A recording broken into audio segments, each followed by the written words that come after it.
तो पहले क्या था कि नवीन बच्चों को परिवार से अलग करके गुरुकुल में रखा जाता था, जिससे वहाँ उनको ब्रह्मचर्य की त्रिकाल संध्या, भगवत आराधना, वैदिक सिद्धांत, मनुष्य जीवन की उन्नति के क्या क्या लक्षण होने चाहिए, अवनति किन किन कारणों से होती है, वो सब ज्ञान होता था। अब अध्यात्म की तो शिक्षा हो ही नहीं रही है, आधुनिक शिक्षा ही हो रही है।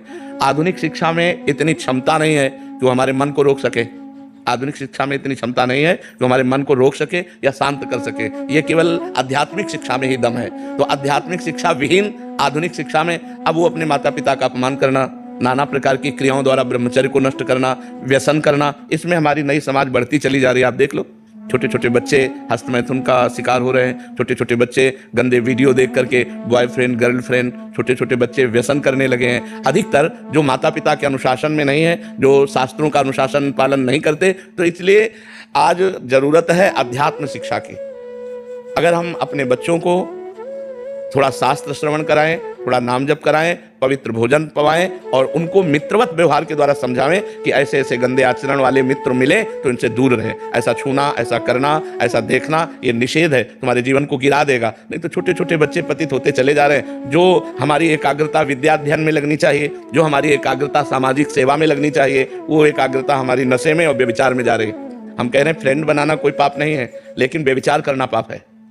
फ्रेंड बनाओ, खूब घूमो, खूब आनंद लो, कोई परेशानी, लेकिन गंदा आचरण मत करो। अगर गंदा आचरण करोगे तो वही तुम्हें डिप्रेशन में पहुंचाएगा, एक दूसरे का मतलब जीवन पतित हो जाएगा। आगे चल करके आपको एक ही रास्ता दिखाई देगा, या तो घोर व्यसन में पड़े रहना या सुसाइड कर लेना। आप देखना क्यों? क्योंकि मन चली वृत्ति एक जगह टिकती नहीं है। चला भी है समाज में बॉयफ्रेंड ब्रेकअप, इसमें चरित्र आपका दूषित हो रहा है, आपके विचार दूषित हो रहे हैं, आपकी मानसिकता दूषित हो रही है। अब आप अपने जीवन को ऐसे गर्त में गिराने जा रहे हैं जो पूरे जीवन आपको दुख देगा, क्योंकि आप एक सद्गृहस्थ नहीं बन पाएंगे। यदि आपने ऐसे गंदी आदतें की और आपका ब्याह हो गया तो आप अपनी पत्नी से संतुष्ट नहीं रहेंगे, आप एक पत्नी व्रत धारण नहीं कर पाएंगे, आप एक पति व्रत धारण नहीं कर पाएंगे। तो आपका न्यू जो जीवन का उत्थान करने की थी, आपने उसी को नष्ट कर दिया। इसलिए हमारी बच्चों से प्रार्थना है कि गंदी बात से बचो। दोस्ती में हम कहते हैं कि दोस्ती हजारों से कर लो, हजारों से दोस्त, हम तो कहते हैं शत्रु किसी को बनाओ ही मत, पूरे विश्व को मित्र बनाओ। मित्र बनाने में कोई बात नहीं, लेकिन गलत आचरण मत करो, गंदा व्यवहार मत करो। जब तक ब्याह ना हो जाए तब तक ब्रह्मचर्य का पालन करो, माता पिता की आज्ञा में रहो, ऐसे बिल्कुल गंदे आचरण नहीं। तो ये हमारे समाज का स्वरूप बिगड़ता जा रहा है, इसे आप ही लोग मिलकर संभाल सकते हो, माता पिता। और अगर आप सुधरो तो सुधर गए समाज। हम दूसरे को सुधारने की चेष्टा न करें। यदि हम अपने को व्यसन और व्यभिचार रहित बनावें तो हमारा समाज सुधर जाए।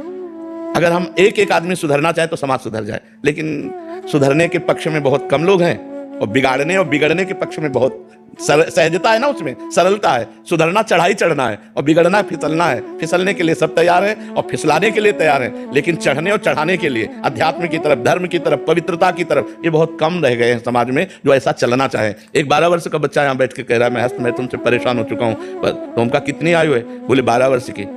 और फिर उसने कहा कि हमारी गर्लफ्रेंड भी है, तो उनका 12 वर्ष में गर्लफ्रेंड हो गई, हस्तमैथुन हो गई। तो मतलब ये छोटी छोटी अवस्थाओं के बच्चे इतने गंदे स्तर में गिर रहे हैं, तो क्या होगा, समाज का क्या होगा? कॉलेज आदि में यही ट्रेंड चल चुका है महाराज जी। तो कैसे महाराज जी सुधार होगा? जैसे आप कह रहे हैं कि दोस्ती करने में कोई दिक्कत नहीं, बट वो अपनी इंद्रियों पे काबू ना करने के कारण फिर वो उस फिसलन में नहीं। हम जैसे अपनी बहन के साथ भी तो रहते हैं घर में, मित्रता रखना कोई पाप नहीं है, कोई दोष नहीं है, लेकिन मित्रता रख करके कुपंथ में चले जाना, कुमार्ग में चले जाना, ऐसी हरकतें कर देना जिससे जीवन बर्बाद हो जाए, तो हमें लगता है इस पर सुधार होना चाहिए। बच्चों को अपने जीवन को पवित्र रखना चाहिए जब तक पाणी ग्रहण ना हो जाए, जब तक माता पिता सुव्यवस्थित जगह ब्याह ना कर दें तब तक। देखो, जो ये बच्चे एक दूसरे को भगा ले जाने वाली वृत्ति रखते हैं ना, वो बहुत दुख पाते हैं। मतलब माता पिता सालों लगाते हैं अपनी बच्ची के ब्याह के लिए, सालों जा जाके अगल बगल पूछ के रिश्ता नाता, उसके आचरण, उसके, तब जाकर अपनी बच्ची को सम्मान के साथ उसके हाथ में देते। और तुम दो चार बातें कही भाग गई उसके साथ, तो पूरा जीवन निर्वाह थोड़ी होगा। तो वो कैसा व्यक्ति स्वभाव वाला है? देखो, प्रेजेंट का स्वभाव अलग होता है, लेकिन हमारा एकांतिक जीवन कैसा है, हमारा पर्सनल जीवन कैसा है? तो जब आप किसी के पर्सनल जीवन में घुसेंगे तो आप खतरा पाएंगे। इसलिए माता पिता की अनुमति आवश्यक है, क्योंकि वो अच्छी तरह देख सुन करके अपने बच्चे को सुखी करना चाहते हैं। पर आजकल बच्चे ऐसे माता पिता को कुछ नहीं समझते हैं,